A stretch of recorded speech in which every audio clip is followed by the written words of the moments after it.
வழக்குரைஞர் வாஞ்சிநாதனுக்கு எதிரான நீதிபதியின் அச்சுறுத்தலை தடுக்க வேண்டும் என விடுதலை சிறுத்தைகள் கட்சியின் தலைவர் திருமாவளவன் அறிக்கை வெளியிட்டிருக்கிறார். தமிழ்நாடு முழுவதும் அரசு மற்றும் அரசு உதவி பெறும் பள்ளிகளில் மாணவர்களுக்கான கலை திருவிழா போட்டிகள் வரும் ஆகஸ்ட் 4 முதல் நவம்பர் 28ஆம் தேதி வரை நடைபெற உள்ளதாக அறிவித்திருக்கிறார். சாலையில் சுற்றித் திரிந்த 1063 மாடுகள் பிடிபட்டனவென்றும் அவற்றின் உரிமையாளர்களிடமிருந்து 71 லட்சம் ரூபாய் அபராதம் வசூலிக்கப்பட்டுள்ளதாகவும் சென்னை மாநகராட்சி தெரிவித்துள்ளது. அடுத்த ஆண்டு பிப்ரவரி முதல் 5 ஆண்டுகளுக்கு வெளிச்சந்தையில் இருந்து 1500 மெகாவாட் மின்சாரம் கொள்முதல் செய்வதாக தமிழ்நாடு மின்வாரியம் தகவல் தெரிவித்துள்ளது.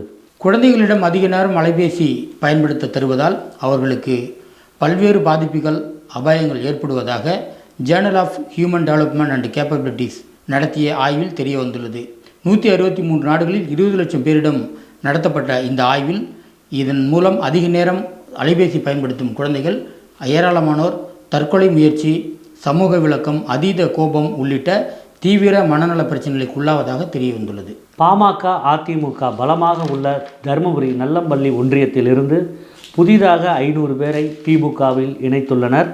கடந்த சில நாட்களுக்கு முன்பாக மாற்றுக் கட்சியினர் 300 பேர் திமுகவில் இணைந்த நிலையில் இது பேசுபொருளாக மாறியிருக்கிறது. மலேசியாவில் பிரதமர் அன்வர் இப்ராஹிம் பதவி விலக கூறி பிரம்மாண்டமான ஆர்ப்பாட்டம் கோலாலம்பூரில் நேற்று நடைபெற்றது.